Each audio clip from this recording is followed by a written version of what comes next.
Welcome to Kiwi Bred. Join me over the next half hour as we take a look at the New Zealand thoroughbred breeding industry. On the show this week, we return to the iconic Cambridge stud, where Coolmore shuttle sire Power has begun his first Southern Hemisphere breeding season. I spoke to Marcus Corban about one of the stud's newest acquisitions.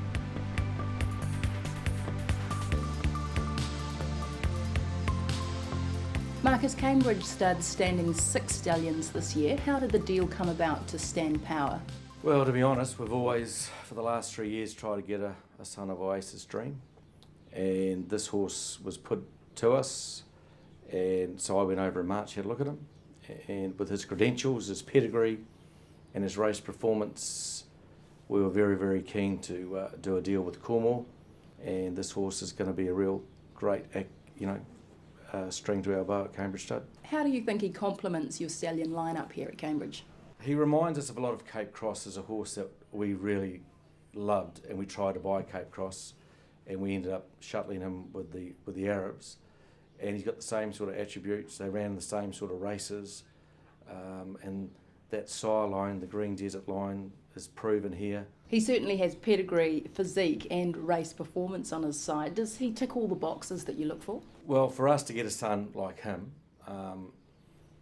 he was just so lucky to get him that Coolmore had him, because of course, as you well know, Oasis Dream's owned by the Arabs, and they very much protect his sons. And this horse came up, and we just couldn't wait to get him.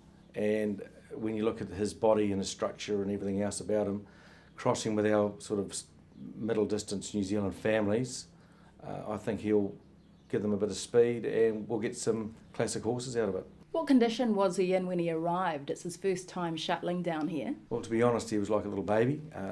Now he loves the place and everything, so it's been a great eye-opener for him, and he's put on about probably 50, 60 kilos, and he's just really enjoying the place. So fair to say, Marcus, he's settled in well at Cambridge Stud? Yep, but like all these young horses that come from Europe, coming down here is a big shock, going out with a rug on and a paddock and little things like that he's got to get used to. Where up in Ireland he lives in a most magnificent box, he gets hand-walked every day, gets lunged and goes for a walk in the afternoon. Coming here is a big, really makes him develop into a horse. Group 1 winner at 2 and 3. What attributes made him so successful on the track? When you talk to the Coolmore boys in Ireland, he was tough. As a 2-year-old, he probably should have won another Group 1 race. He got held up. And then, of course, he won at Royal Ascot at 2. The Coventry Stakes is a great size race. And I also love the Irish 2000 Guineas. We've had some very good horses from that race stand in the Southern Hemisphere. And it showed that he trained on.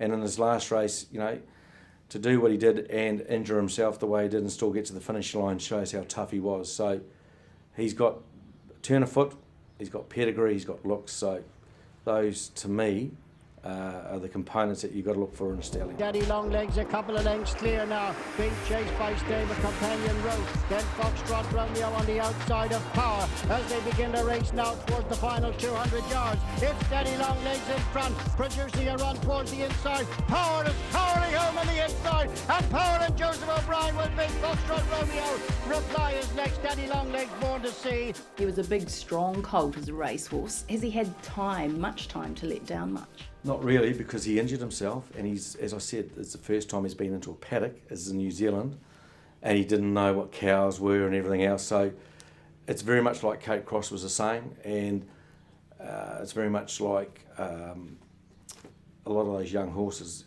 Give them 12 months here, they go back home, then come back here, they let down, and you'll see a much more mature, stronger stallion when he comes next year.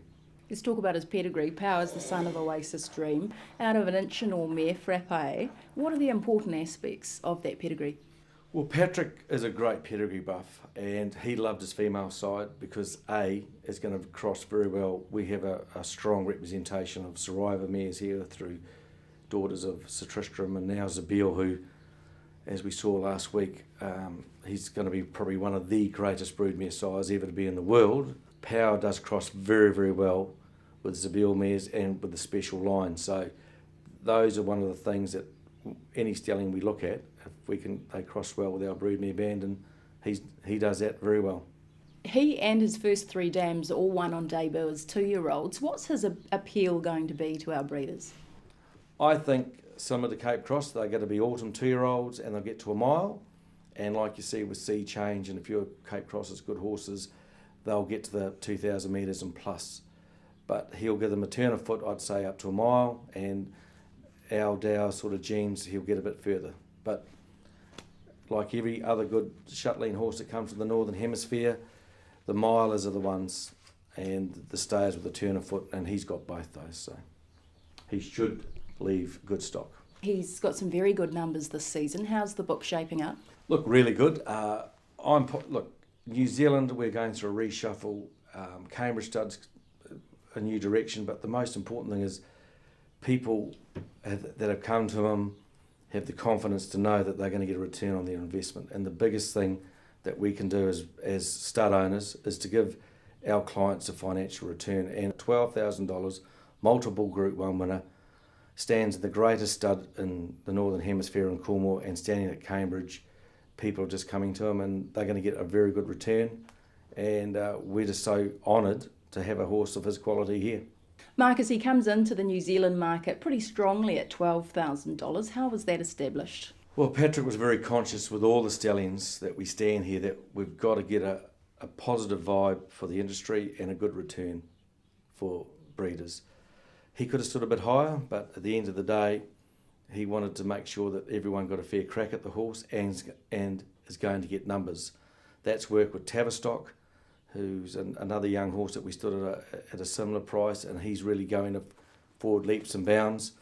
And you need those numbers and you need people supporting the horse. So that's why we stood him at a very affordable fee. It took some serious talking because Cornwall, of course, down for a bit more up there, and he's been well supported up there. But in New Zealand, we just wanted to make sure that our breeders and our clients get a good return.